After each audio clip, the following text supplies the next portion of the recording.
Bem-vindos ao podcast Caos Planejado, seu programa sobre cidades. Eu sou Anthony Ling e hoje converso com Martin Smolka e Paulo Sandroni sobre captura do valor do solo e financiamento do desenvolvimento urbano. Nascido em Blumenau e Santa Catarina, Martin é formado em Economia pela Universidade Católica do Rio de Janeiro, com mestrado e doutorado em Ciências Regionais pela Universidade da Pensilvânia. Como Senior Fellow e Diretor para a América Latina e o Caribe do Lincoln Institute of Land Policy, promoveu ao longo dos últimos 27 anos mais de 500 programas de capacitação para lideranças sobre políticas urbanas e gestão do solo na América Latina e especialmente no Brasil. Tem inúmeras publicações, dirige pesquisas e programas de assistência técnica sobre temas relacionados aos mercados e políticas de uso do solo. De São Paulo, Paulo Sandroni é graduado em Economia na USP, onde também foi professor e também foi professor de Economia na FGV em São Paulo. Coordenou as primeiras operações interligadas entre 89 e 92 e as duas primeiras operações urbanas na cidade de São Paulo, tendo trabalhado também na Operação Urbana Faria Lima como consultor. Como consultor, participou também de vários projetos em cidades brasileiras e em países como México, Guatemala, El Salvador, Argentina, Colômbia, Equador, África do Sul e Arábia Saudita. É autor de vários livros, ganhou o Prêmio Jabuti de Melhor Livro de Economia em 95 e em 2000. Atualmente, colabora com o Lincoln Institute e é diretor da Sandroni Consultores. Também estão presentes durante a gravação apoiadores do Caos Planejado, que têm a oportunidade de fazer perguntas durante a nossa conversa. Quer participar do nosso grupo de WhatsApp e ficar por dentro do que acontece no urbanismo brasileiro? Acesse caosplanejado.com/apoie. Este episódio é oferecido pela Loft, uma empresa que chegou para facilitar o mercado imobiliário de compra e venda de apartamentos. Tudo muito simples. Quer vender? A Loft anuncia seu apartamento para milhões de pessoas. Quer comprar? Temos assessoria imobiliária e análise jurídica gratuita. Se quiser, você resolve tudo de um jeito digital e, o mais importante, com 100% de segurança. Então, você que está em São Paulo, Rio de Janeiro, Belo Horizonte ou Porto Alegre, pensou em comprar ou vender seu apartamento? Acesse loft.com.br.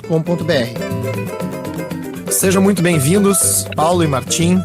É um prazer e uma honra ter vocês aqui no programa para falar sobre esse assunto que eu ainda acho muito subvalorizado no nosso debate sobre desenvolvimento urbano, dado o grande desafio que a gente tem de financiar a infraestrutura urbana no Brasil e, do outro lado, né, do potencial que instrumentos de captura do valor do solo podem oferecer para endereçar esse problema.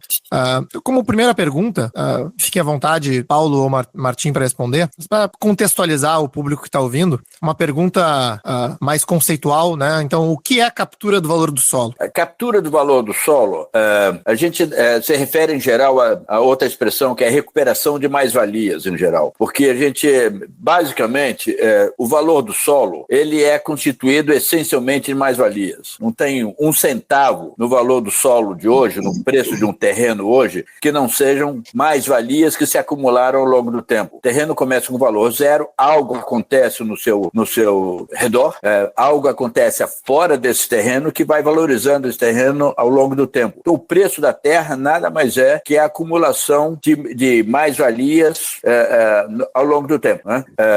Esse eu acho que do ponto de vista conceitual é a questão mais central, né? Que não existe, algumas pessoas por vezes pensam que existe uma diferença entre o preço da terra e mais-valias a serem recuperadas, né? E o que está por trás disso é que o proprietário, em geral, não é o responsável pela valorização do seu terreno. A valorização do terreno decorre do que acontece afora do terreno, do que a gente chama de externalidades, né? Então, se o teu terreno, uma atriz famosa compra o terreno ao lado do seu terreno vai valorizar. Se amanhã se urbaniza, se pavimenta a rua, se o terreno é beneficiado por algum novo tipo de infraestrutura, ou alguma infraestrutura em geral, são todos fatores externos ao valor, externos ao terreno que o valorizam. Em outras palavras, todo o valor do terreno decorre de coisas que acontecem afora do terreno. O proprietário do terreno não é o responsável. Então, basicamente, é a comunidade que é responsável pela valorização do terreno e, portanto, a ela deve ser retornado esse valor. Daí, recuperação da mais-valia ou recuperação do valor do terreno. Não sei se está claro a explicação. Não sei se Paulo quer adicionar alguma coisa. Não, eu acho que está muito claro. Vamos ver no decorrer das perguntas se é necessário agregar algum detalhe sobre essa explicação que o Martim acabou de dar. Certo. Então, em relação à precificação do terreno, né, uma forma assim que eu posso tentar traduzir ou explicar de outra forma é que, enfim, a gente tem aí uma conta aí econômica de oferta e demanda, né? E no momento que, né, como você falou, uma atriz famosa, né, se muda no terreno vizinho ou se urbaniza a região, se aumenta, né, a demanda por aquela localidade, né?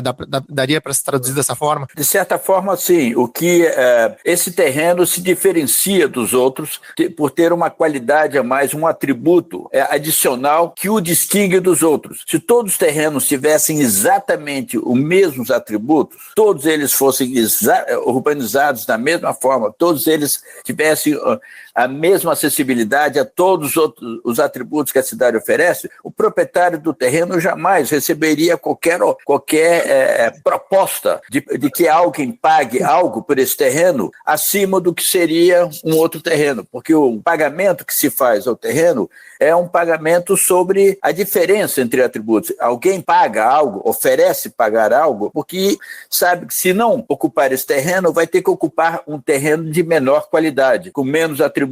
E é por isso que ele oferece. Então, basicamente, o valor da terra decorre de que do quanto eu estou disposto a pagar para não me ver sem um determinado atributo. E se esse atributo é escasso, eu vou estar disposto a pagar muito. Se esse atributo é absolutamente universal, eu não vou pagar nada. Então, eu te dou um exemplo. No passado, telefones. A distribuição de telefones fixos era absolutamente escassa da cidade. Você ter acesso a um imóvel com acesso ao telefone adicionava um valor imenso ao preço desse imóvel, simplesmente pelo fato de ter telefone. Por vezes até 20%. Preço esse que era muito maior do que o preço de se prover o telefone propriamente. Então, o que a gente está pagando através do terreno são os atributos que esse terreno tem, né? Então, por exemplo, hoje em dia, ter um terreno com acesso à eletricidade e não faz a menor diferença. Porque a oferta de terrenos com acesso à eletricidade é quase que universal. Então, esse não diferencia o preço do terreno, mas outros atributos diferenciam. E acesso à praia, eu estou aqui no hotel, frente ao mar, obviamente que aqui é muito mais alto. Por quê? Porque o acesso à praia não é generalizado. Está claro?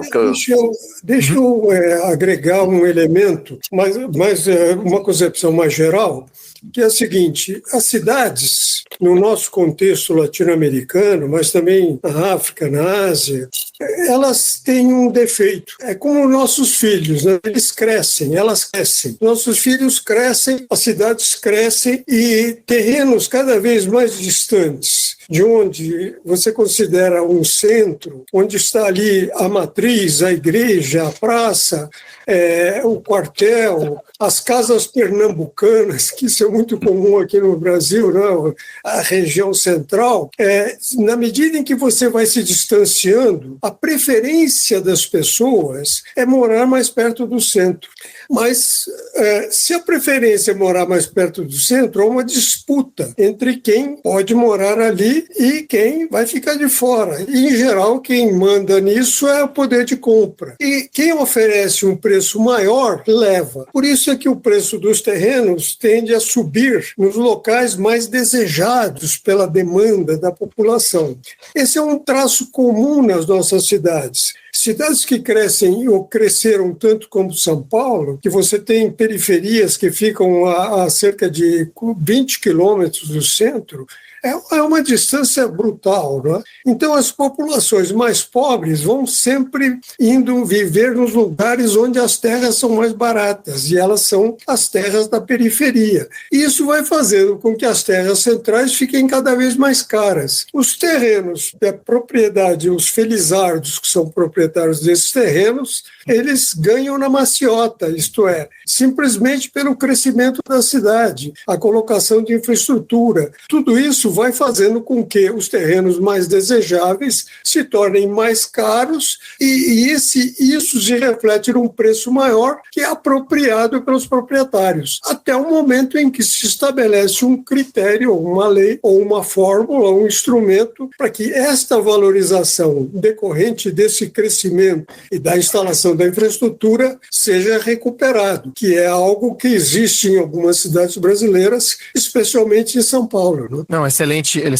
abertura, né? Então, a gente vê essa valorização do solo, né, ao decorrer do crescimento urbano, e do outro lado, né, imagino que cada construção, né, ou cada proprietário individual, né, principalmente nas áreas centrais, né, assim, para a gente poder adensar essas áreas centrais, a gente precisa investir mais em infraestrutura, né, eles geram algumas externalidades que devem ser endereçadas pelo poder público. Então, né, como que isso começa a se relacionar com esse conceito de captura de valor do solo para financiar a terra urbana? Deixa eu explicar uma coisa, então.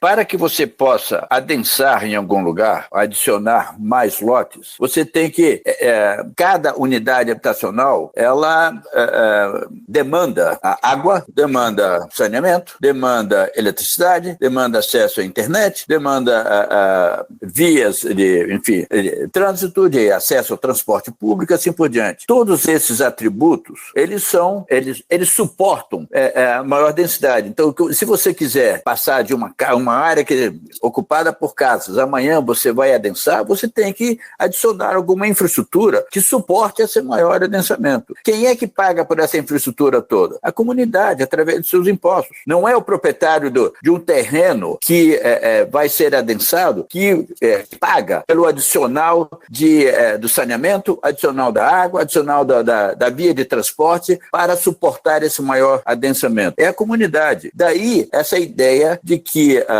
essa valorização associada a um terreno que pode suportar maior número de ocupantes, de unidades habitacionais, essa valorização seja devolvida a quem de direito. Quem de direito? A comunidade que pagou por isso, tá certo? Essa é a lógica por trás de todos esses instrumentos de recuperação de mais-valias, de captura de mais-valias, de captura da valorização do terreno, assim por diante.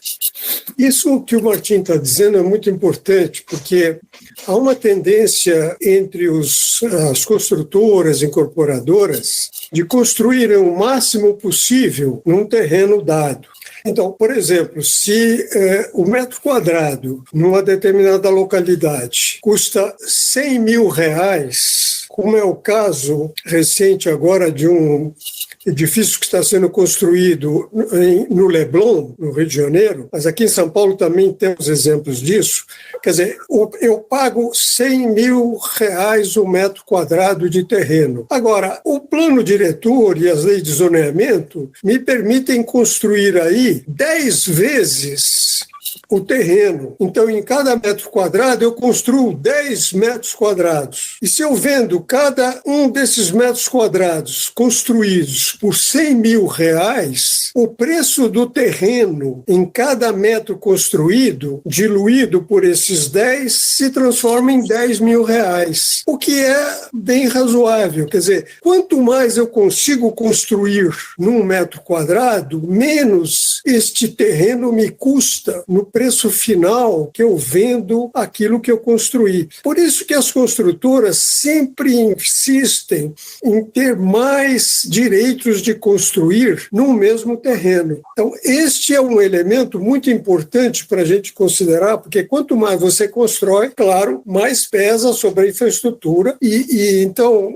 essa recuperação é mais do que necessária para você cobrir os custos desse peso, que corresponde ao interesse dos construtores e incorporadores para diluir o preço do terreno na quantidade de andares que eles constroem. Então, essa é uma tendência. Agora, parte dessa diferença entre o que se pode construir e o que se dá direito ao construtor de construir, essa diferença, que nós chamamos de outorga onerosa, é a forma de você recuperar essa valorização ou parte dela para financiar a infraestrutura que dá suporte a esse aumento de densidade, não é? Você veja bem, um terreno que vale 10 mil em um determinado lugar, onde você pode construir só uma vez a área do terreno. Se você amanhã dota essa área de certa infraestrutura e você diz que pode ser construído, digamos, 10 vezes a área do terreno, um proprietário, um promotor imobiliário vai estar interessado em comprar esse terreno, pagar até 100 mil. Por quê? Porque se ele não pagasse 100 mil ali, teria que comprar 10 terrenos, um ao lado do outro, cada um com a mesma metragem, pagando 10 mil por cada um, tá claro? Em outras palavras, ele que, na verdade, está disposto a pagar mais por esse terreno, porque ele pode construir mais. O valor do terreno é resultante do quanto os usuários desse terreno, o promotor, estaria disposto a pagar pelo terreno, dado o aproveitamento que lhe é conferido. Não, perfeito. O Paulo já entrou aí nos instrumentos de fato, né, que foi o gancho que eu queria para a gente seguir a conversa. Então, a gente tem a outorga onerosa, vocês poderiam explicar talvez um pouco melhor como que ela funciona e que outros instrumentos de captura de valor do solo já existem, né, regulamentados ou previstos aí na legislação brasileira, que são aplicados, né, ou poderiam ser aplicados para a gente entender melhor como isso funciona, pelo menos no Brasil. Deixa eu só aproveitar, já que eu estava, Paulo, depois, deixa eu só dar um pequeno exemplo. Eu dei esse exemplo de que eu tenho um terreno de 1.000 metros quadrados e que a lei me permite construir uma vez a área do terreno. Se eu sou um promotor imobiliário e gostaria de produzir 10 unidades, 10 vezes essa área do terreno, eu teria que comprar 10 terrenos, um ao lado do outro e fazer um imóvel horizontal, certo? Agora, se eu posso construir um em cima do outro, para mim, se eu puder pagar até o limite do que eu teria que fazer nos 10 terrenos laterais, eu estaria disposto a pagar mais por isso, até esse limite, né? Descontando aí efeitos de escala, efeitos de você, quando constrói um edifício em altura, tem uma série de diferenças de custos aí, mas descontando esses fatores aí. Então, o preço do terreno decorre disso. Então, o que a outorga faz? A outorga faz o seguinte, olha, esses 9 lotes adicionais pertencem à comunidade que favoreceu. Você vai ter que pagar pelo terreno desses 9 adicionais. Pagar quanto? Correspondente ao valor do terreno de 10 lotes semelhantes na sua vizinhança. Na verdade, é um pouquinho mais complicado, mas do ponto de vista lógico, é essa a estrutura lógica por trás da outorga. Existem, agora, do ponto de vista, quando você fala em recuperação de valorização, existe uma pleia de instrumentos. Quando a contribuição de melhoria é um instrumento de recuperação de mais-valias. Certas formas de expropriação são uma forma, desde que você, parte dos recursos que iriam de outra forma ao bolso do proprietário de terra, estão indo ao bolso, ao tesouro, à bolsa pública, qualquer transação ou operação imobiliária que promove esse tipo de transferência é, por definição, um instrumento de recuperação de mais-valias, ou recuperação e existem vários, vão desde expropriação, leasing, por exemplo, de terras públicas, pode ser também outros instrumentos, reajuste de terras, é um outro tipo de instrumento muito usado em vários lugares, em que os proprietários têm que ceder em terreno parte da valorização que vão receber. Isso possivelmente não vai ser objeto da nossa discussão, mas é algo que, inclusive, está implícito nas operações urbanas, por exemplo. Tá? Tem vários outros instrumentos dessa natureza. O teste de ácido aí é saber qual é a parcela que, de outra forma, iria ao bolso do proprietário da terra e que é devolvida ou redirecionada ao cofre público, por ser ela o entendimento de que ela é a legítima responsável por a geração desse valor. Do ponto de vista histórico, Antony, nós podemos considerar o seguinte: em 1986, o prefeito de São Paulo, eleito o senhor Jânio Quadros. Perdão. O senhor Jânio Quadros tinha um problema. Não tinha dinheiro e precisava fazer a canalização de córregos, porque você sabe que São Paulo é uma cidade que se caracteriza por muitas inundações na época do verão.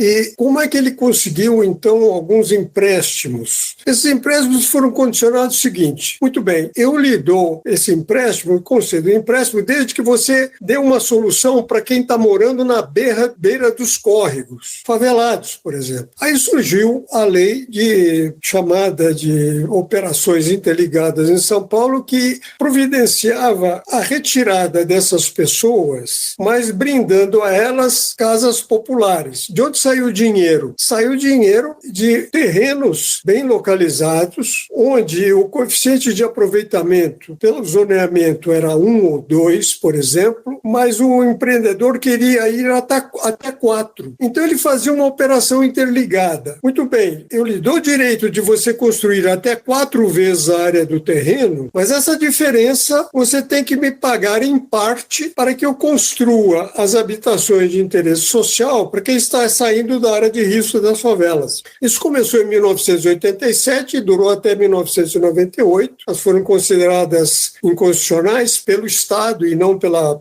União, né? E, ao mesmo tempo, havia as operações urbanas, que foram criadas em São Paulo também a partir dos anos 90. Operação Urbana Centro, Operação Urbana Água Branca e a Operação Urbana Faria Lima. Qual era o negócio na Operação Urbana? Era exatamente isso que nós já tínhamos descrito antes.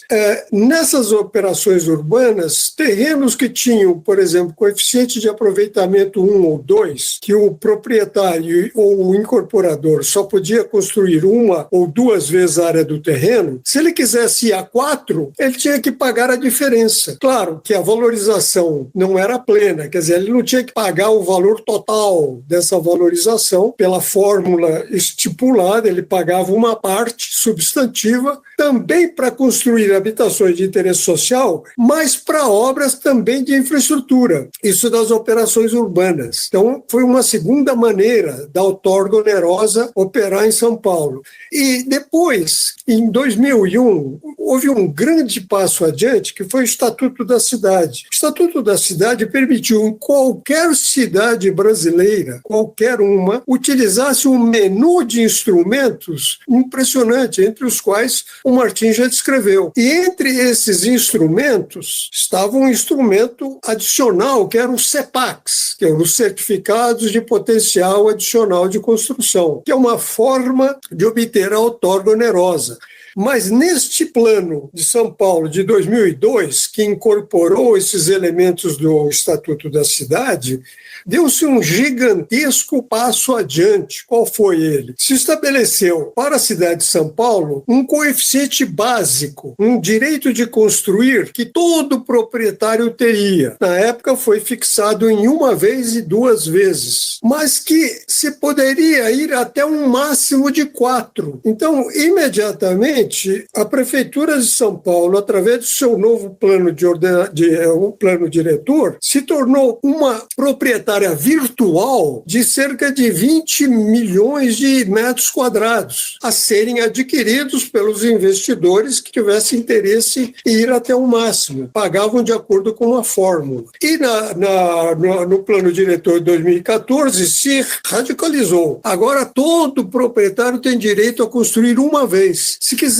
ir a 2, 3 ou 4, tem que pagar. Tem que pagar essa outorga para a infraestrutura, para habitações de interesse social, que são, digamos assim, carências muito grandes de uma cidade que cresce e que não pode tirar dinheiro dos tributos que são dedicados à educação, à saúde e outras finalidades. E, ao mesmo tempo que se criou essa outorga onerosa nos planos de diretores, foram criados também os CEPACs, que são os Certificados de Potencial Adicional de Construção. Então, em vez de se calcular quanto cada um deve pagar por uma fórmula, se calcula quanto dentro de uma operação urbana, e os CEPACs funcionam em 3 hoje em São Paulo, na Faria Lima, na Água Espraiada e na Água Branca, se calcula qual é o potencial potencial total de a área adicional que eu posso vender, de acordo com a infraestrutura existente, é que vai existir. E faço uma emissão de CEPACs, desses títulos. Olha, o construtor que quer comprar ou que quer adquirir mais 10 mil metros quadrados no seu empreendimento tem que participar dos leilões frequentes que se realizam na Bolsa de Valores e lá compra os CEPACs. Com essa compra de CEPACs, ele constrói, então, o seu edifício e realiza o seu projeto. E esse dinheiro é usado para quê? Para infraestrutura e habitação de interesse social. Aqui, terminando, eu só dou dois exemplos interessantes. A Ponte Estaiada, que é um cartão postal hoje em São Paulo, ali no Rio Pinheiros, ela foi construída e custou 120 milhões de dólares. É uma ponte bem sofisticada e tal, tecnologia ultra de ponta, 2 andares e tal. E ao lado havia uma favela chamada Jardim Edith. Essa favela também estava incluída no menu de obras a serem realizadas com esse dinheiro, que vinha do CEPACs, da venda do CEPACs. Né? E, de fato, essa favela foi urbanizada, ela custou cerca de... Ela e mais um outro edifício atrás custaram 50 milhões de dólares, na desapropriação do terreno, construção dos apartamentos para os ex-favelados. Na esquina da Berrini, quer dizer, é um exemplo muito interessante de inclusão social. Quer dizer, favelados que antes seriam mandados para a periferia da periferia, agora vivem em lugares decentes, onde existe ali naquela comunidade uma creche, um posto de saúde, uma escola de gastronomia. Quer dizer, dando um exemplo de que você pode fazer inclusão social, você pode fazer infraestrutura de primeira linha, porque ali passa a linha de metrô também, a linha 2, a linha 17 ouro do metrô, e portanto, esses recursos têm sido muito bem utilizados, a meu ver, aliviando o orçamento público que não tem que usar impostos ou que se paga impostos para trazer esses benefícios para a comunidade. Não só um benefício viário, mas também um benefício social de primeira linha. Né? Então, isso é tudo por conta desse processo que amadureceu bastante e avançou bastante na cidade de São Paulo. Não, maravilha, né? Acho que saiu um artigo muito interessante do Lincoln, que eu vou colocar o link aí nas notas do episódio em seguida, com alguns valores, né? Então, né, o fato de que desde 2014, 2004, né, em São Paulo, só em CEPACs se arrecadou mais de 3 bilhões de dólares, né? Um valor, assim, muito, muito impressionante. E só em outorga onerosa, a cidade tem arrecadado aí 500 milhões de reais, 600 milhões de reais, 400 milhões de reais, então aí talvez uma média de 500 milhões de reais ano, só na venda de outorga onerosa dentro desses novos parâmetros, né? O que eu acho super relevante para, né, para as cidades se darem conta o potencial desses instrumentos. Isso aí, esses valores, é bom entender que esses valores seriam embolsados graciosamente pelos proprietários beneficiados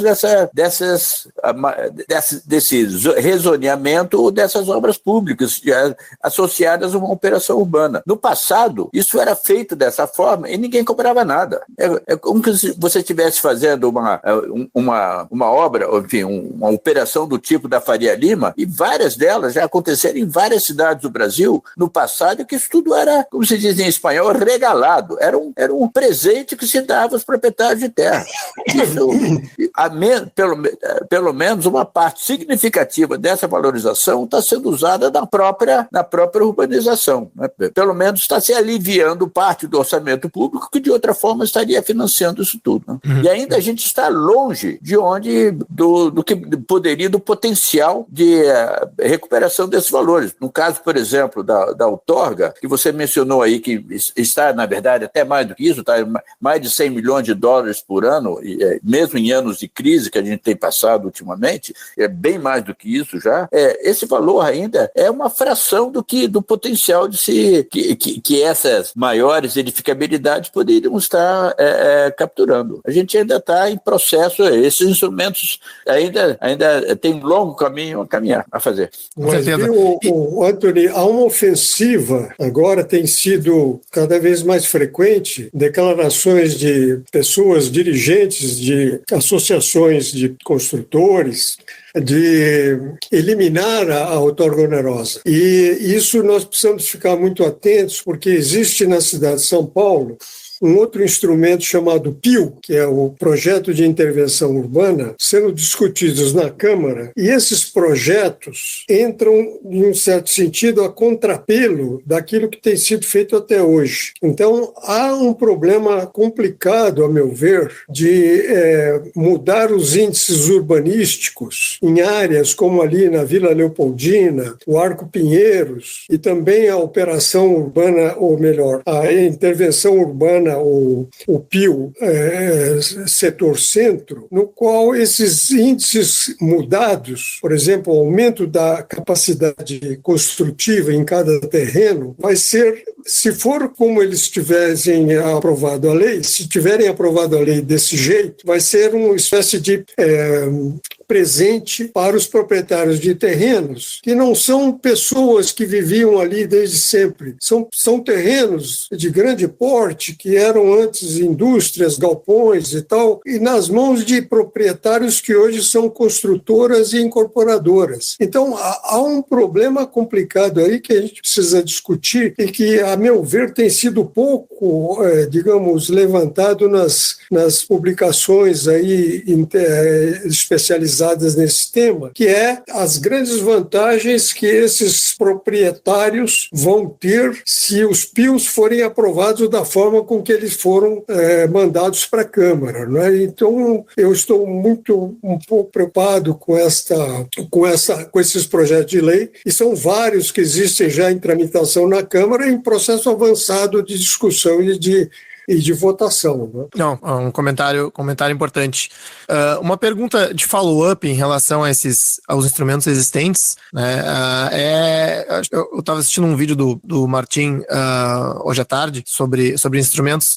Seria, então, o IPTU também uma forma de captura de valor do solo, né? Você tinha classificado em diretos e indiretos. Não sei se você pode falar um pouco sobre isso, porque eu acho que o IPTU também é um instrumento mal utilizado, né? Igualmente mal utilizado por muitas cidades no Brasil. Deixa eu explicar uma coisa. A primeira coisa aí, que o IPTU, na verdade, são dois impostos. É um imposto sobre o valor da terra e um imposto sobre o valor da construção sobre a terra, porque as duas coisas compõem o valor do imóvel como um todo. Né? Então, como se diz, o IPTU é a mistura do melhor imposto do mundo com o pior imposto do mundo. Qual é o melhor imposto do mundo? Bem, o melhor imposto que os economistas consideram, que é um dos poucos impostos que não distorcem o mercado, né? Talvez um dos únicos impostos que não distorcem o mercado, é o imposto sobre o valor da terra, porque ele incide inteiramente sobre o proprietário da terra, ele não se transfere ao preço final. Né? Ele é isso aí. E o imposto sobre a construção é um dos piores impostos. Por quê? O imposto sobre quem está investindo, sobre o capital investido. Né? Então, a primeira coisa para esclarecer, o IPTU é por isso que ele é tão polêmico. Ele é uma mistura de dois impostos, um imposto que ninguém acha justo que seja pago, que é o imposto sobre o investimento realizado, que é algo que você está produzindo alguma coisa, está sendo algo, e o imposto sobre algo que pertence circunstancialmente por alguma herança, alguma coisa de alguém que era proprietário disso, que alguém está tendo que pagar simplesmente pelo fato de você ser proprietário de algo que se beneficiou ao longo do tempo porque a cidade cresceu em torno do seu terreno. Então, como estava dizendo no início, todo o valor da terra é um valor, é uma mais-valia acumulada ao longo do tempo. Então, o valor do terreno ao longo do tempo qualquer tributação sobre esse valor do tempo, do terreno, é um um instrumento de recuperação de mais-valias, sobre esse ponto de vista. Se você tivesse um imposto confiscatório sobre o valor do terreno, e há alguns lugares que já tentaram fazer isso, ele tem uma série de dificuldades práticas, e como é que você avalia um terreno na área central de São Paulo, que está toda edificada, não tem um terreno avulso, não ocupado, para você usar como referência para calcular o valor do terreno. Você tem que fazer isso por cálculos indiretos. Por isso que ele é um pouco complicado e ninguém usa esse terreno, esse imposto. Mas ele seria o ideal se fosse mais prático de ser administrado. Então as pessoas preferem pegar o valor do imóvel, porque é mais facilmente calculado e você... Agora, quando você paga o IPTU, você está pagando parte do teu IPTU é um imposto sobre o valor da terra. A pergunta que não se cala aí é se o fato de eu estar pagando o IPTU me exime de responsabilidade de pagar a outorga, por exemplo, ou o CEPAX. Essa que é uma pergunta mais interessante sobre isso. E, na verdade, não é o caso. Por quê? Porque o valor que você observa no mercado do terreno já é o valor capitalizado pelo imposto. E quando você introduz uma maior edificabilidade, etc., você está adicionando a recuperação pela outorga ou pelo CEPAX, etc., é sobre algo que está alterando a base desse valor. Por quê? Pela maior edificabilidade que você está oferecendo, assim por diante. Quando você está realizando essa vantagem que a cidade como um todo oferece. Pensando de uma outra forma, imagina o seguinte, que uma cidade, o Estado, ou a administração pública, fosse proprietária da maioria dos terrenos. Ela é proprietária. Você acharia justo que a cidade, que a administração pública, ou o Estado, se você quiser, desse para alguns agentes um terreno de graça para eles fazerem o que quiserem e para outros não? Seria profundamente injusto isso. E é isso, quer dizer, de fato, o solo criado nada mais é que um banco de terras que o público dispõe. Você não pode entregar isso de graça, porque você está favorecendo um cidadão em relação ao outro. Por isso você tem que cobrar. E a outorga e o CEPAC não são, nesse sentido, nenhum imposto. Isso já foi, inclusive, objeto de decisão do Supremo Tribunal Brasileiro, federal, em que não é um tributo, não é um imposto, não é uma taxa, é uma transação de compra e venda.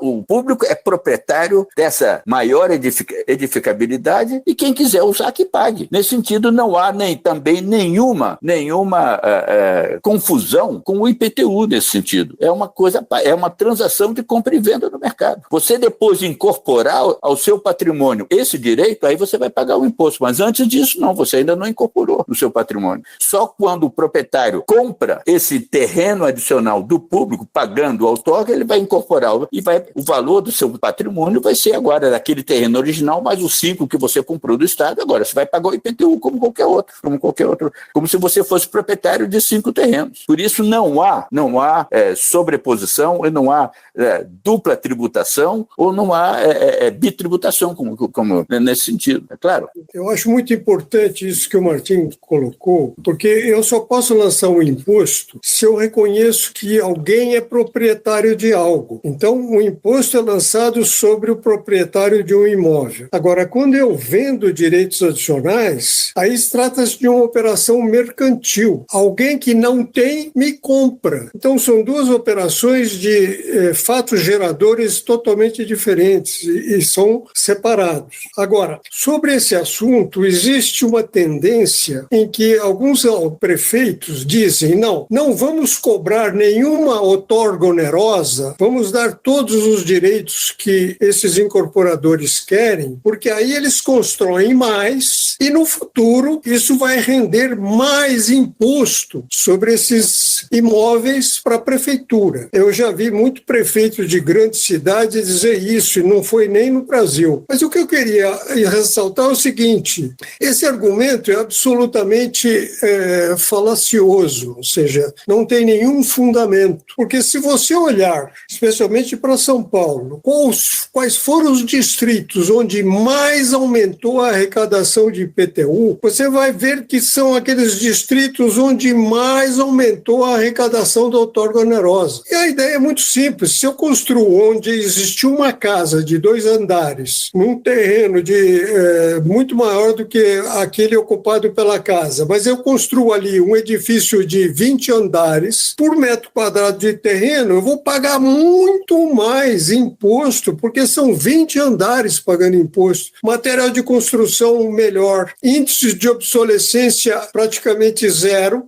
ou melhor, nenhum índice de obsolescência, porque o edifício acabou de ser construído, quando aquelas casas são de tantos anos atrás, que já pagam um imposto com desconto no terreno na construção de mais de 80%. Então, isso é um argumento que não convence, a não ser aqueles que não querem ter o trabalho do certo confronto político, enfrentamento político na Câmara de Vereadores, de estabelecer a outorga onerosa. Então, há forças que são contrárias à outorga onerosa, mas essas forças não devem nos passar o seguinte recado: olha, como essas forças são muito poderosas, nós não podemos tomar nenhuma iniciativa. Se vocês quiserem, tomem o caso de São Paulo como o exemplo mais desenvolvido disso. Aqui existem poderosíssimas corporações de construtores e incorporadores, sindicato e associação muito poderosa e influente. Mas aqui é a cidade no Brasil onde mais se arrecada. E a cidade onde, em alguns distritos, onde mais se arrecada essa outorga onerosa e se faz obras com isso, se também arrecada mais impostos. Esse é o jogo ganha-ganha que tem que ser entendido, e muitos empresários em São Paulo entendem isso. Alguns não entendem e já tem uma reação aí explícita. Ontem mesmo saiu numa das colunas dessas associações, acabar com a outorga onerosa na operação ou no Pio Setor Centro. Por alguma razão, eles querem acabar com isso, porque alegam que isso aumenta o custo da construção. Uma série de argumentos que não tem nenhum fundamento. Então, mas já existe uma pressão nesse sentido. Então é preciso a gente estar muito atento. Embora os ganhos aqui sejam muito expressivos, eles estão sendo ameaçados agora. Então é preciso cuidar disso e impedir que alguma dessas iniciativas retroajam e recupere aqueles bons momentos para os empreendedores imobiliários em que se entregava para eles direitos adicionais de construção gratuitamente, né? Então, esse é um ponto muito importante. Relação entre impostos e outorga onerosa. As duas coisas confluem para o mesmo todo, que pode aumentar conjuntamente. Um ajuda o outro a crescer, né? É importante dizer, só um comentário adicional, que não existe, eu desafio a qualquer um desses que me digam que com a cobrança da outorga você deixou de construir em algum lugar. Em outras palavras, a administração pública, ao conceder a maiores edificabilidades sem cobrar, está deixando na mesa, está cometendo o que se chama de renúncia fiscal, deixando de arrecadar dinheiro sem a menor consequência, porque eu desafio qualquer um a me mostrar uma evidência empírica de que a introdução da outorga teve um efeito negativo na produção de imóveis. Até hoje, e que tem um efeito que a outorga tenha sido teve que ser adicionada ao preço, reduzindo o mercado e assim por diante. Não existe esse tipo de evidência empírica. E quem me diz que tenta argumentar de público que isso vai ter um efeito perverso sobre a construção, está mentindo, porque não tem essa evidência. Eu tô sendo um pouco radical aí, porque de fato isso aí é um argumento absolutamente ideológico que não tem o menor fundamento prático. É só para a evidência, no fundo, a única... Quem é que argumenta isso? São promotores imobiliários que, de fato, no caso, são proprietários de terra, porque esses sim são os que vão ser essas imposições, se quiser, da outorga, ou seja o que for, afetam efetivamente os proprietários de terra. Não há dúvida sobre isso. Eles deixam de ganhar o que esperavam. Não perdem, deixam de ganhar algo. E aí a pergunta é se isso, voltando ao ponto inicial de toda a nossa discussão, se eles merecem ou não merecem receber, estarem se apropriando de algo que foi produzido coletivamente, pelo esforço coletivo. Voltamos ao ponto inicial dessa discussão. E também devemos dizer o seguinte, que toda a compra de CEPACs ou esses contratos créditos de outorga onerosa por cada projeto, eles são absolutamente voluntários. Quer dizer, o incorporador compra porque ele quer comprar e considera que isso é bom no seu plano de negócio. Isto é, se isso lhe causasse alguma lesão, ele não compraria. Não é um imposto. É algo que alguém compra porque quer comprar. No último leilão da Faria Lima, que é o local assim um dos mais caros de São Paulo, no último leilão, nos 2 últimos leilões, o preço do CEPAC chegou a R$ 17.600 cada um. Então, se alguém vai me dizer que isso prejudica a construção, eu digo, porra, é espantoso que alguém pague tanto. Mas por que paga tanto? E olha, isso é só o direito de construir. Tem que comprar o terreno e tem que construir e depois vender. Só de CEPAC é 17 mil. Então, se alguém me disser que isso aí está impedindo os negócios, está uma barreira aos negócios, me explica por que alguém pagou 17 mil. Foram comprados um total de mais de 100 mil CEPACs a um preço de R$ 17.600. Isso rendeu quase 500 milhões de dólares para a prefeitura em leilões que duraram, cada um durou 20 minutos, 30 minutos cada um. Olha, se isso fosse algo prejudicial, ninguém estaria participando desses leilões, comprando a esse preço. Por quê? Porque sabem que podem vender aquilo que vão produzir por um preço muito mais alto e que vai compensar. Eu estou acompanhando onde é que eles vão construir isso, porque acho também que foi um preço, eu que acompanho os CEPACs desde que eles nasceram, acho que foi um preço, olha, que são poucos os que podem construir alguma coisa que agasalhe não só os CEPACs, mas o terreno, mas a construção. Isso vai ser num local muito apetitoso para a demanda, porque não é possível que pensar-se de outra maneira. Quer dizer, tem negócio, e se tem negócio, é favorável a esse incorporador, não tem outra. Eu te asseguro que quem comprou esse terreno não pagou 17 mil para o proprietário do terreno e mais 17 mil pelo CEPAC. Eu asseguro isso, que esses 17 mil implicam de que eles, na verdade, pagaram pelo terreno menos do que essa edificabilidade adicional que eles têm aí. E por que justificaram que ele pagasse 17 mil. Porque ele sabe que pode vender maneira, isso. O preço dos terrenos na operação urbana Faria Lima são preços muito elevados. Eu não sei quanto alguém pagou e nem sei que o que comprou, em que terreno vai usar. Em alguns eu sei, mas esses últimos lotes, para mim, ainda estou pesquisando. Mas se nós somarmos o preço médio dos terrenos, mais o preço médio da construção do metro quadrado de alto padrão, mais os 17 mil por cada CEPAC, olha, vai dar um precinho assim de estilo Arábia Saudita. Né?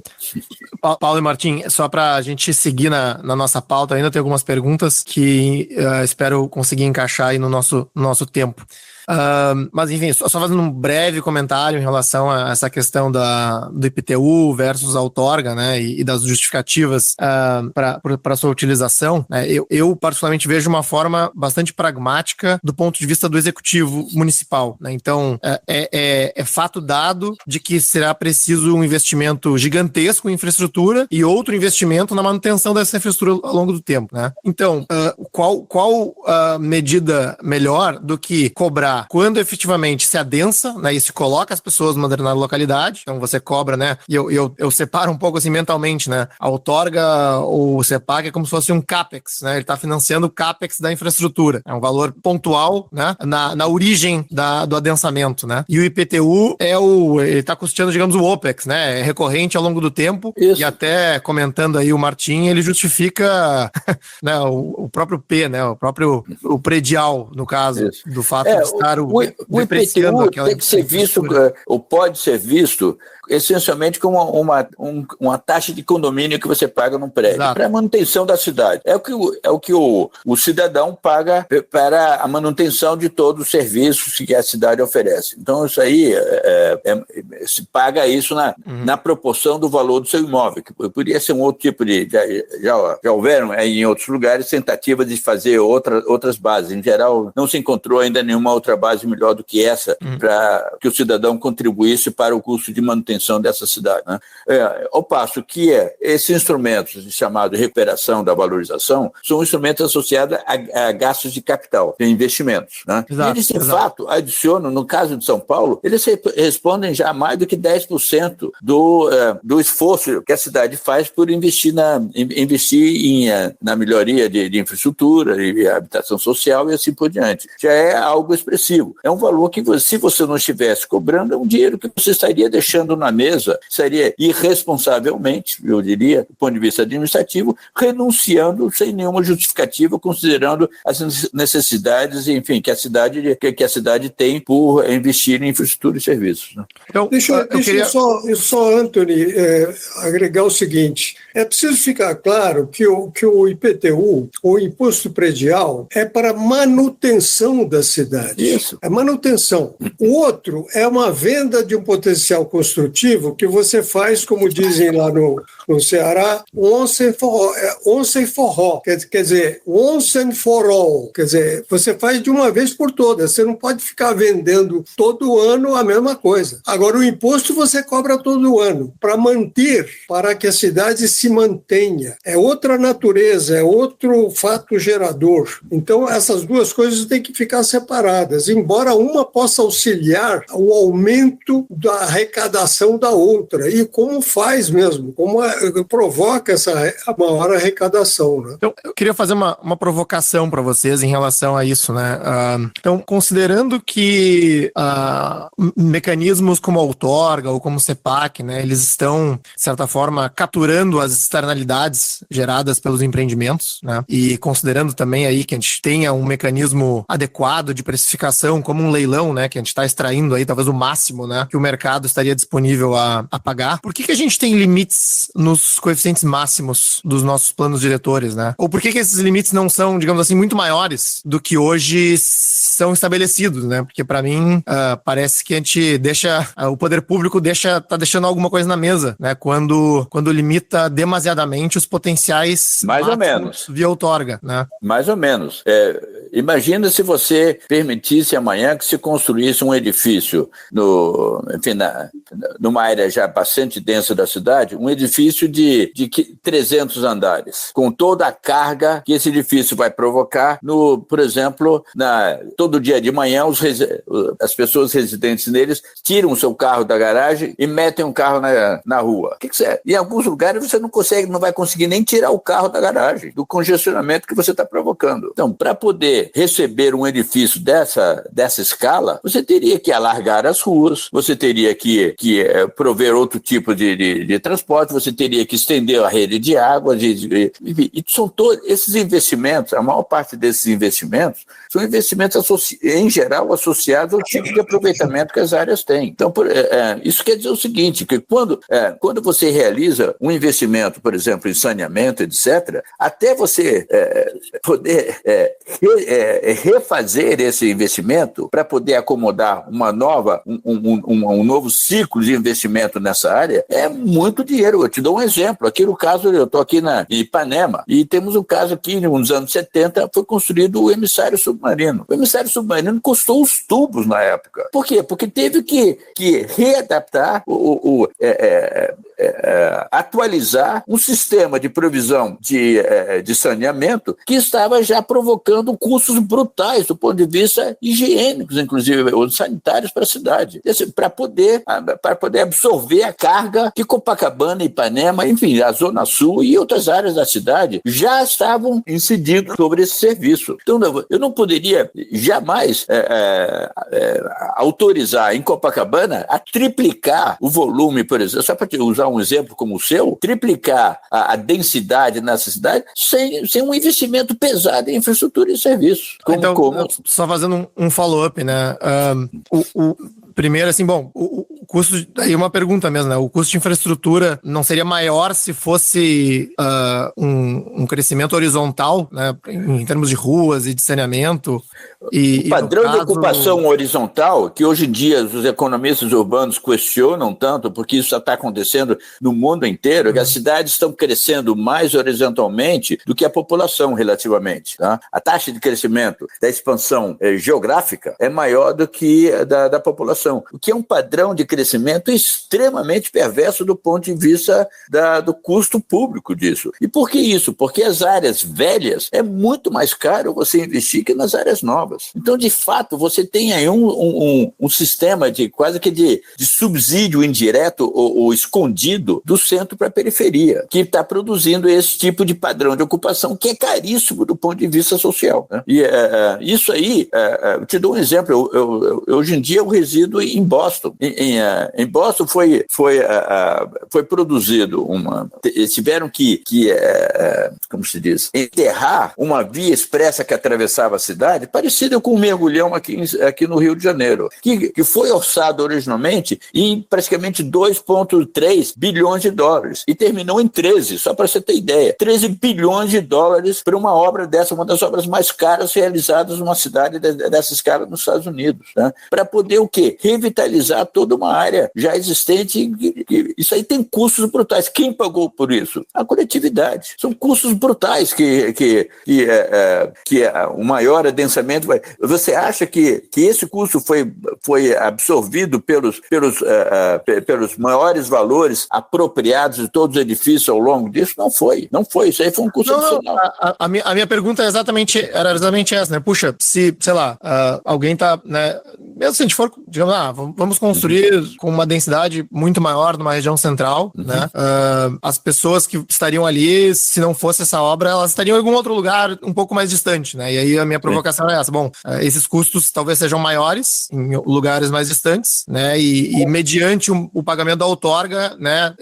Em geral, essa outorga, esses investimentos estão associados em lugares em que você pode introduzir, em geral tem uma relativa baixa densidade em relação ao potencial delas. Esse potencial já existe, aí você cobra. Quando ele já existe, agora, se elas já estão densificadas, você ainda fazer uma nova, que você tem que destruir esses edifícios já densos de uma área, por exemplo, em Copacabana já se destroem edifícios de 8 andares, mas é um custo imenso para a coletividade. Já acontece esse tipo de coisa. Imagina você fazer isso numa cidade de São Paulo, você destruir um edifício de 20 andares para botar um de 100. Isso é um custo muito grande para a coletividade. Deixa eu agregar um elemento aí que é o seguinte.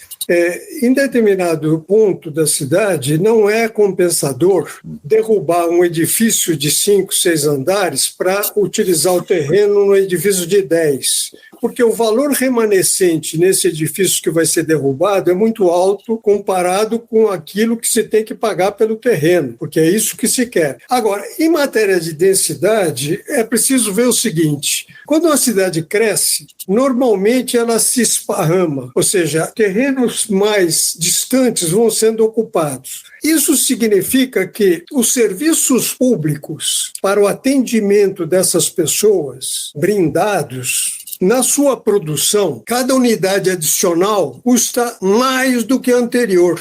Isto é, os custos dos serviços públicos são crescentes. Não há ganho de escala. Quanto mais você produz um serviço público como o transporte, mais ele custa por unidade adicional produzida. Então, se você faz uma cidade muito espalhada, os custos dos serviços públicos crescem muito mais do que proporcionalmente. Qual é a vantagem de você ter uma cidade mais compacta?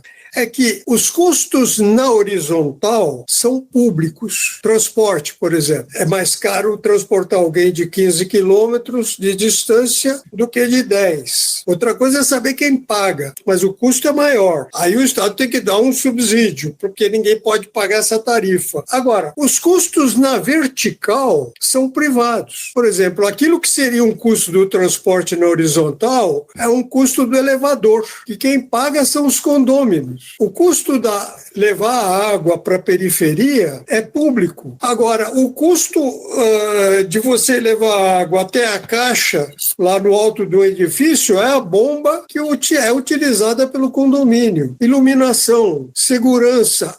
Uma coisa muito importante no mundo moderno é a coleta de resíduos sólidos, que o custo do transporte dos resíduos sólidos é a metade. Ora, cada vez mais longe você tem que buscar o lixo, você tem que buscar os resíduos sólidos, mais custa o serviço. Enquanto no edifício, todo o custo de coleta, de uma maneira ou de outra, é feita pelos empregados do edifício ou pelos próprios condôminos. Então, isso aí é um custo privado.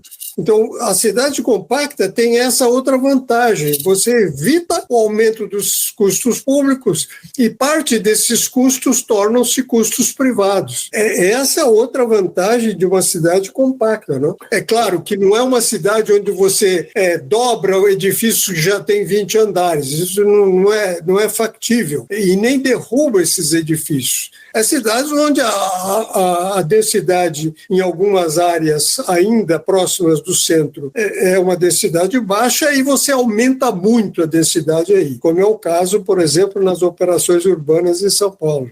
Veja bem, Anthony, você não pode... eu entendo a sua pergunta, que é uma pergunta que aparentemente ela é uma pegadinha em cima dessa discussão que a gente está fazendo. O problema é que a gente...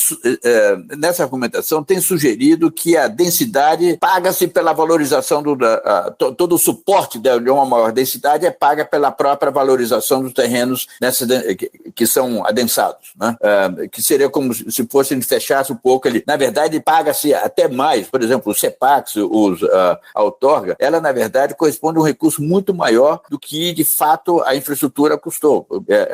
No caso do CEPAX, por exemplo, dessas duas operações urbanas de 3 e poucos bilhões, sobrou dinheiro, eles financiaram toda a infraestrutura prevista nessa operação urbana e ainda sobrou dinheiro para burro ainda. Essa urbanização da Jardim Edith, da ponte, isso aí foi enfim, pouco dinheiro, foi 200 milhões de dólares sobre 3 bilhões, entende?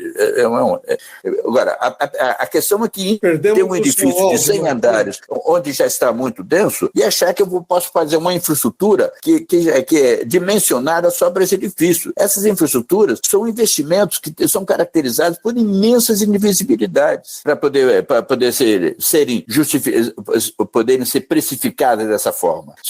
São alto valor unitário, indivisíveis e imóveis. São 3 características notáveis de investimentos em infraestrutura. Para você refazer isso, em geral, tem um custo muito grande e você só faz isso em escala. Para uma área, por isso que as operações urbanas, quando você redefine o padrão de uso, você tem que fazer um investimento em escala para isso. Não dá para fazer isso por edifício. Por edifício a conta não fecha, mas por em escala sim, entende? Não sei se está claro o que eu estou falando. Não, está claro.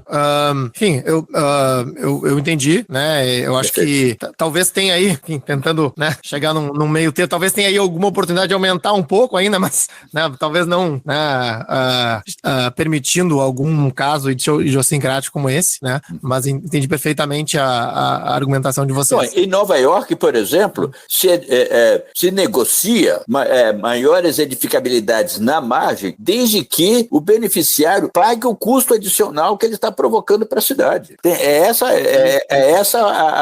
O que procura dessas concessões. Até tem aquele caso do edifício mais alto lá da Europa, em Londres, né, o The Shard, que tem uma estação de metrô na sua base, né? Então ele nem precisa de alargamentos viários, etc., porque ele embute a infraestrutura de transporte na sua própria base. Isso. Enfim. Mas enfim, eu ainda tinha algumas outras perguntas, mas a gente está avançado aqui no tempo e eu queria dar oportunidade para passar para 2 perguntas feitas pelos ouvintes aqui, apoiadores do Caos Planejado. Então, a Cristiane fez um comentário aqui, basicamente perguntando em relação ao argumento de que o preço da outorga onerosa é repassado aos consumidores finais das unidades habitacionais, e que isso pode encarecer a moradia na cidade. Então, acho que... Você vai colocar a segunda pergunta ou só essa? Eu posso falar a segunda pergunta e vocês daí fazem tá bom, ok. uma parada final. E o André também pede a opinião de vocês em relação a leasing de terrenos públicos e se a gente tem alguma experiência disso no Brasil. Olha, eu gostaria de falar sobre essa questão da outorga onerosa.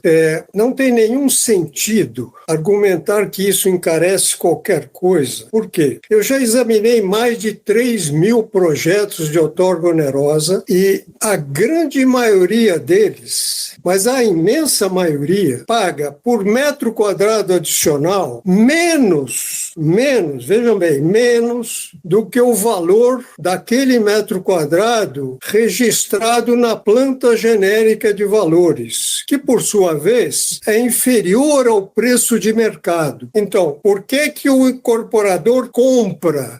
Porque isso para ele é um bom negócio. É como se comprasse terreno com um enorme desconto, que é produzido pela fórmula existente no nosso plano diretor e nas leis de zoneamento. Então, isso é uma vantagem para ele, não é uma desvantagem. Isso, a meu ver, ao contrário de encarecer qualquer coisa, barateia, porque ele compra o principal insumo, que é o terreno virtual, mas que atua da mesma maneira que um terreno real, para construir. E ele vai vender essa construção pelo mesmo preço que ele venderia se fosse num terreno real. Então, ele está barateando um insumo e, portanto, não há nenhuma razão para dizer que isso encarece a produção. Claro que é um custo, mas é um custo muito menor do que seria, como o Martim já assinalou, se ele tivesse que, em vez de comprar os direitos adicionais de construir, tivesse que comprar mais terreno, que lhe desse os mesmos direitos. Isso não tem nenhum fundamento empírico. Claro que os incorporadores estão sempre reclamando de que querem menores custos, mas isso não significa que alguma coisa nesse sentido tenha sido causa de aumento dos preços daquilo que eles estão vendendo, né? Então, essa é a minha conclusão. Estudos, se vocês quiserem, aí eu posso mostrar esses estudos que tenho feito e que carecem de qualquer fundamento, né? Deixa eu só adicionar um pequeno comentário aí. É público e notório que conversa com qualquer promotor imobiliário, que no cálculo de um novo empreendimento, ele faz sempre o cálculo de trás para frente, ou de cima para baixo. Em outras palavras, ele vê num terreno qual é o melhor produto nesse terreno. Quem é que vai me pagar o melhor valor pelo produto e qual é o produto que alguém está disposto a pagar o melhor valor porque avalia isso como de maior valor para ela, né? E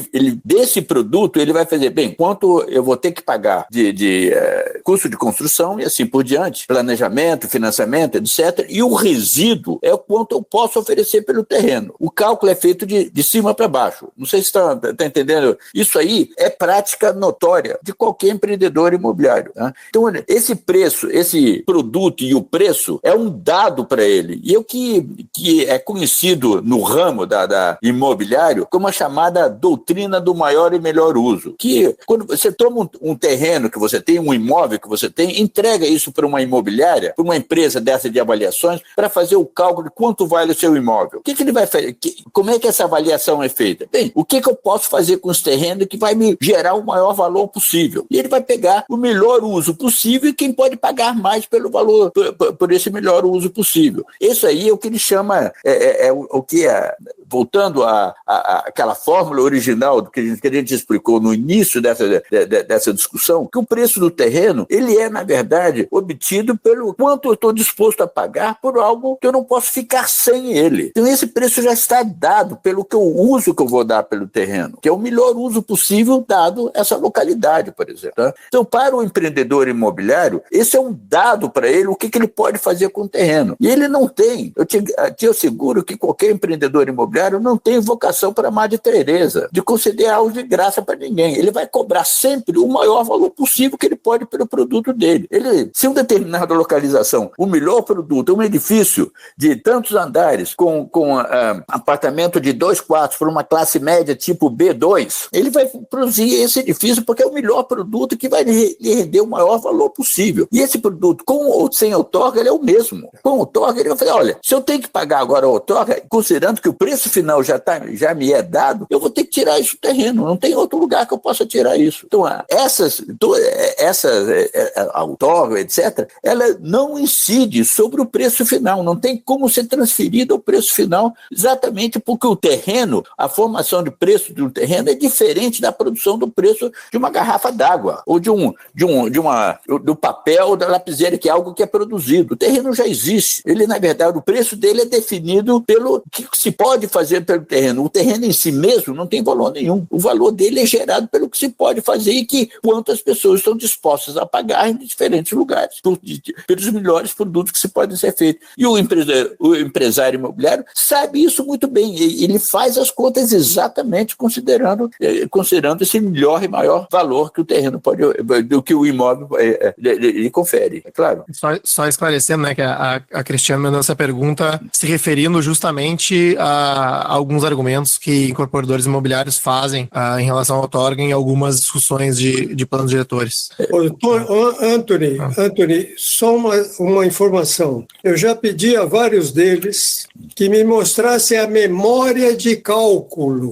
Nenhum deles até hoje me entregou essa memória de cálculo que eles fazem para sustentar essa afirmação, né? Só estou aguardando que ela venha. Maravilha. Parece muito mais um argumento oportunista do que outra coisa. Eu, como proprietário de terra, se eu sou um empreendedor e também sou proprietário de terra, eu obviamente eu quero ganhar dos dois lados. Quero ganhar como proprietário e quero ganhar como empreendedor. E aí, obviamente, que um dos dois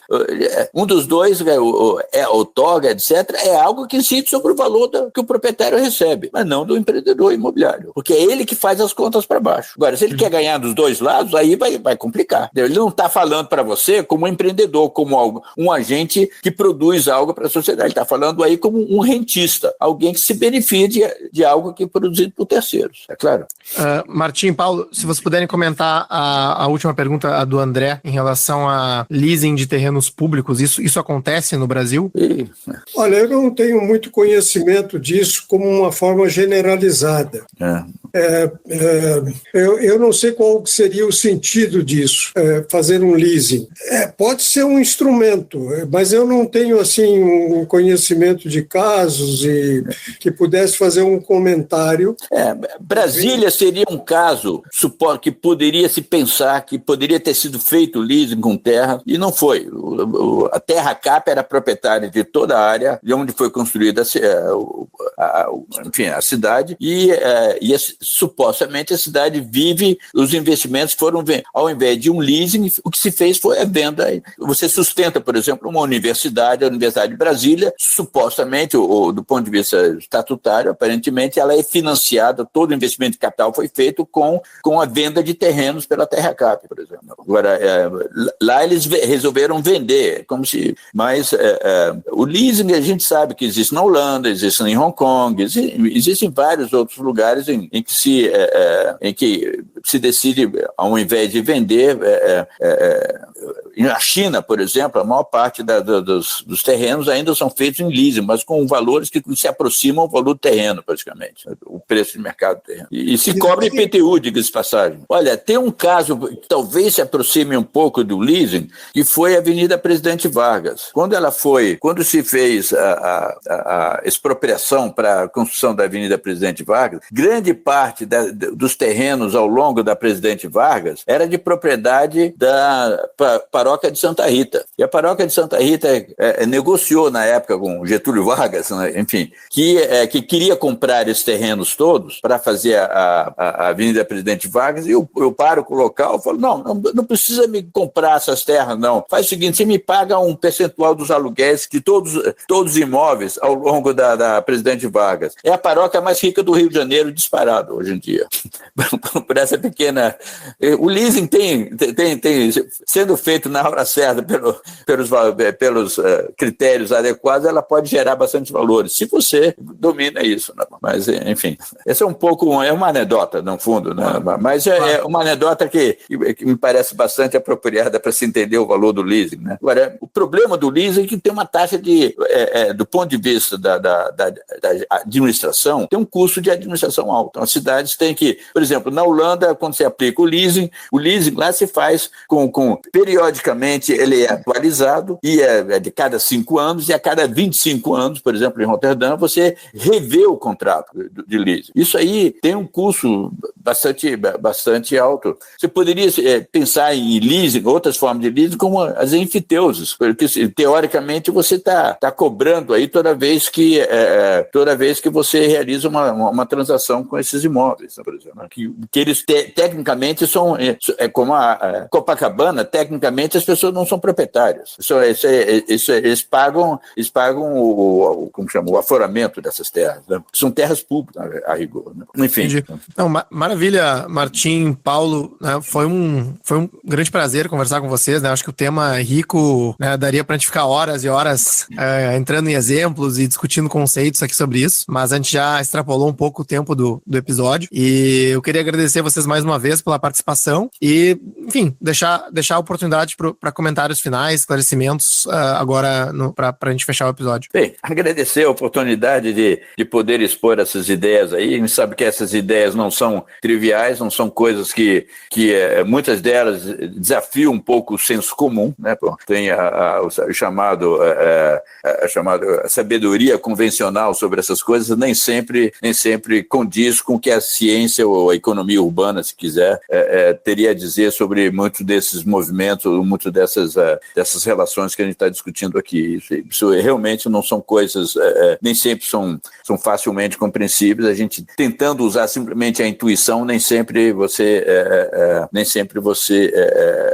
estaria fazendo justiça à realidade, se você quiser pensar nesses termos, né? Então, realmente, tem um imenso caminho aí de aprendizado. O grande desafio que a gente tem aí é de vencer os chamados 3 Is, né, da resistência a esses instrumentos. Uma é ideológica.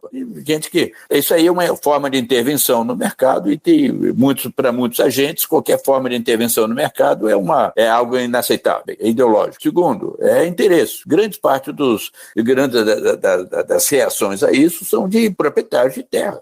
Muitos deles, por vezes, são agentes imobiliários, são promotores imobiliários que, em geral, mantêm carteiras de terras porque se distribuem seus empreendimentos ao longo do tempo, e de certa forma, se eles compram antes de uma mudança nas regras do jogo, eles podem ser prejudicados. Então, regras de transição, esse tipo de coisa. Em São Paulo mesmo, para introduzir o coeficiente básico 1, levou mais de 8 anos nessa transição suave, esse soft landing, né, como se diz aí. Mas o terceiro, que para nós, principalmente no Lincoln Institute, é a variável, enfim, é o terceiro I mais incisivo. Isso é ignorância mesmo.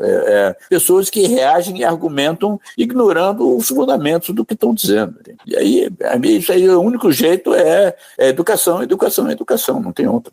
Bem, é isso aí. Eu acho que esse podcast é um belo instrumento para educar o público sobre esses temas tão palpitantes e tão importantes para nós, para que a gente possa enfrentar os desafios urbanos que a gente tem hoje em dia, né? Obrigado, é o que a gente está tentando fazer aqui mesmo. Parabéns pela iniciativa. Paulo? Anthony, uma pergunta. Os assistentes destes eventos sofrem de insônia? Acho que não. Você fez algum levantamento? O pessoal aqui se interessa bastante por urbanismo. Assim, não, a pergunta é outra. Ele sofre de insônia? Porque você pode se interessar e sofrer de insônia. Se alguém sofre de insônia, né, entre os assistentes, eu vou me enviar um santo remédio, que são os textos que eu escrevi, fundamentando as coisas que eu disse aqui agora, tenho afirmado agora, para que as pessoas tenham aqui uns comentários aí sobre insônia, mas eu tenho escrito várias coisas, vários estudos aqui em São Paulo, que é a minha área de estudos preferencial, fundamentando essas questões que foram levantadas aqui. Não é isso em primeiro lugar. Em segundo lugar, eu quero dizer o seguinte: o São Paulo hoje é a cidade mais avançada, eu acho que na América Latina inteira, nessas formas e instrumentos de captura da valorização territorial. Vários mecanismos que transformaram o São Paulo numa espécie assim de ponto de referência. No entanto, apesar desses grandes e imensos avanços, hoje hoje eu vejo início de uma ofensiva de bloquear ou neutralizar alguns avanços que nós temos observado aqui nos últimos anos. Então é muito interessante, importante ver o que está acontecendo na Câmara de Vereadores. Eu tenho escrito alguns textos sobre isso, especialmente sobre os PIUs, os projetos de intervenção urbana, que de uma certa maneira vêm substituir as operações urbanas como tais. Então, eu acho que é um momento muito importante de discussão e de elucidação sobre o que esses PIUs representam, porque, na minha opinião, da forma como eles estão montados, eles, se forem aprovados da forma com que eles estão estruturados, eles representarão um retrocesso e muitas vantagens para construtoras e incorporadoras que já têm em suas mãos os terrenos que serão beneficiados pelos novos índices permitidos nestes projetos de intervenção urbana. Então, é preciso tomar muito cuidado. Mas, por outro lado, reconhecer que esses avanços até agora foram reais, muito significativos, especialmente em algumas operações urbanas, em favor das pessoas mais pobres que viviam e vivem em favelas. Então nós temos que olhar para esse pessoal com muito carinho, porque esses são os que mais têm sofrido com o crescimento da cidade, os mais pobres. Esses é que precisam de uma proteção especial e que, de uma certa maneira, essas operações urbanas brindaram instrumentos de defesa, mas que esses instrumentos não desapareçam e que essa luta pela incorporação desse pessoal, que é os setores mais pobres da sociedade, possa ser incluído nas áreas mais urbanizadas, que têm os serviços públicos, atenção à saúde, à educação, à segurança, que é algo tão importante para essas comunidades, né? Então, essas são as minhas palavras finais para que é o encerramento desse... Deixa eu só dizer uma coisinha aí, só para adicionar a isso, Anthony. Em todo lugar onde se faz essa discussão sobre instrumentos de recaptura, de valorização, etc., se faz em nome de uma coisa muito simples: redistribuição dos custos e benefícios da urbanização. A urbanização, tal como ela é feita sem instrumentos, favorece a uns mais do que a outros. E isso, do ponto de vista da justiça social, é inaceitável. E aí a pobreza urbana, a pobreza se mede em larga medida não só pela renda, mas pelo acesso à infraestrutura e serviços, a classes de qualidade e assim por diante. Então, a cidade, quando produzida, a urbanização, produz vantagens para um maiores do que para outros. E essas vantagens se fazem, se refletem no valor dos terrenos. E esses instrumentos nada mais são do que instrumentos de pré-equalização dos custos e benefícios da urbanização, de forma que os menos beneficiados, os mais prejudicados, se recebam um pedaço maior desse bolo urbano. Só para... Não, acho que excelente fechamento, né, de vocês dois, em relação a, digamos assim, como deve ser endereçado, né, esta captura, né, e este financiamento do desenvolvimento urbano, né? Então, muito importante a mensagem final. E, mais uma vez, agradecendo a participação de vocês dois. Espero que a gente possa continuar esse contato e vou sim colocar os links para os artigos e para os papers aí do Paulo, e inclusive alguns que eu selecionei no Martim. E Martim, se tiver mais material para enviar, fica à vontade. Nesse episódio, conversamos com Martin Smolka e Paulo Sandroni. Se você gostou desse episódio e quer ficar por dentro do que acontece no urbanismo brasileiro, apoie o nosso projeto e participe do nosso grupo de WhatsApp. Acesse caosplanejado.com/apoie. A nossa edição de som é feita pelo Cristiano Botafogo. Obrigado por ouvir o podcast Caos Planejado e espero vocês no próximo episódio. Este episódio é oferecido pela Loft, uma empresa que chegou para facilitar o mercado imobiliário de compra e venda de apartamentos. Tudo muito simples. Quer vender? A Loft anuncia seu apartamento para milhões de pessoas. Quer comprar? Temos assessoria imobiliária e análise jurídica gratuita. Se quiser, você resolve tudo de um jeito digital e, o mais importante, com 100% de segurança. Então, você que está em São Paulo, Rio de Janeiro, Belo Horizonte ou Porto Alegre, pensou em comprar ou vender seu apartamento? Acesse loft.com.br.